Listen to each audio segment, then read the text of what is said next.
Hello friends, home cook মঞ্জুতে আপনাদের সবাইকে অনেক অনেক স্বাগত।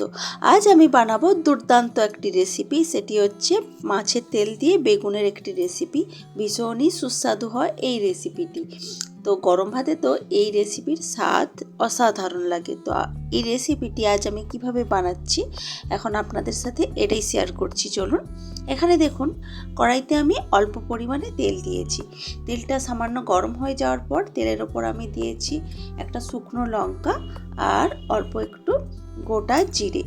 শুকনো লঙ্কা আর জিরেটা একটু ভাজা ভাজা হয়ে যাওয়ার পর আমি এতে দিয়ে দেব ছোট ছোট করে টুকরো করে কেটে রাখা আলু। আলুটাকে এখন এই তেলের মধ্যে আমি ভেজে নেব। বেশ কিছুক্ষণ এইভাবেই নাড়াচাড়া করে আলুটাকে ভেজে নিতে হবে। তবে ভেজে নেওয়ার আগে আমি এখানে দিয়ে দেব সামান্য পরিমাণ নুন আর সামান্য পরিমাণ হলুদের গুঁড়ো। নুন আর হলুদ গুঁড়ো দিয়ে এখন আলুটাকে ভেজে নেব। এইভাবেই নেড়ে চেড়ে বেশ কিছুক্ষণ ধরে আলুটাকে ভালোভাবে ভেজে নিতে হবে।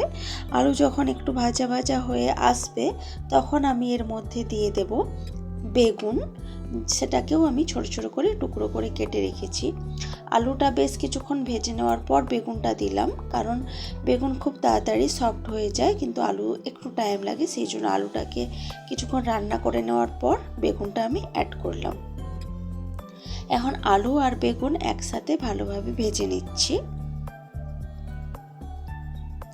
কিছুক্ষণ এইভাবে ভেজে নেওয়ার পর এখন আমি এর মধ্যে দিয়ে দেব কাতলা মাছের তেল, যেটাকে আমি নুন আর হলুদ দিয়ে মাখিয়ে রেখেছিলাম বেশ কিছুক্ষণ আগে থেকে। সেই মাছের তেলটাই এখন আমি এখানে দিয়ে দিলাম। আর কড়াইতে দেখুন কোনো তেল কিন্তু আর থেকে ছিল না।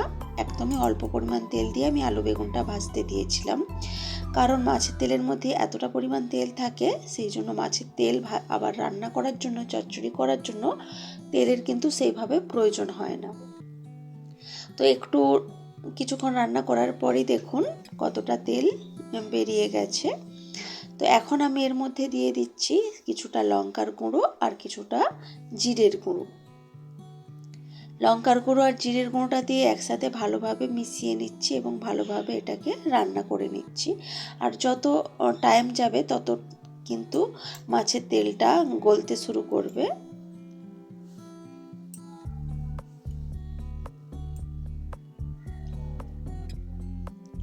আর মাঝে মধ্যেই কিন্তু এইভাবেই নেড়ে চেড়ে এটাকে রান্না করতে হবে, না হলে কিন্তু নিচে লেগে যাওয়ার একটা সম্ভাবনা থেকে যায়। তো নাড়তে নাড়তে আমি মাঝখানে দিয়ে দিলাম এর মাঝে পেঁয়াজ কুচি। পেঁয়াজ কুচিটাকে একটু পরে দিলাম, কেন কি পেঁয়াজ কুচি খুব তাড়াতাড়ি ভাজা হয়ে যায়।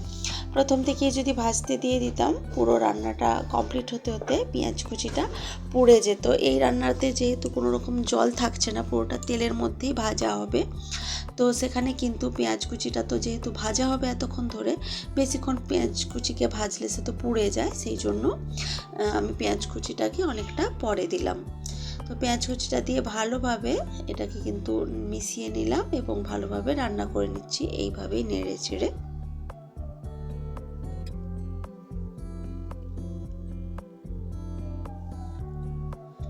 কিছুক্ষণ ধরে রান্না করতে হবে, আর কিছুক্ষণ ধরে মাঝে মাঝে এইভাবে নেড়ে দিতে হবে। তাহলে কিন্তু খুব সহজেই মাছের তেলের চচ্চড়িটা রেডি হয়ে যাবে। আর দেখুন কতটা পরিমাণ তেল কিন্তু বেরিয়ে গেছে।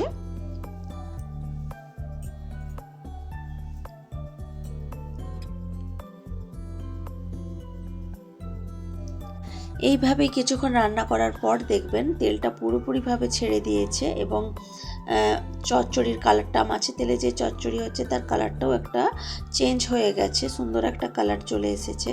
তখন বুঝবেন মাছের তেলের চচ্চড়িটা পুরোপুরি রেডি হয়ে গেছে। দেখুন সুন্দর একটা কালার এসেছে, দেখতেই ভীষণ লোভনীয় হয়েছে এবং তেলটাও পুরোপুরিভাবে ছেড়ে দিয়েছে।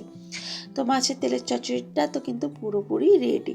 তো রেসিপিটি আপনাদের কেমন লেগেছে সেটা কিন্তু অবশ্যই কমেন্ট করে জানাবেন। ভালো লাগলে লাইক, কমেন্ট, শেয়ার করবেন এবং প্লিজ আমার চ্যানেলটি সাবস্ক্রাইব করে আমার পাশে থাকবেন।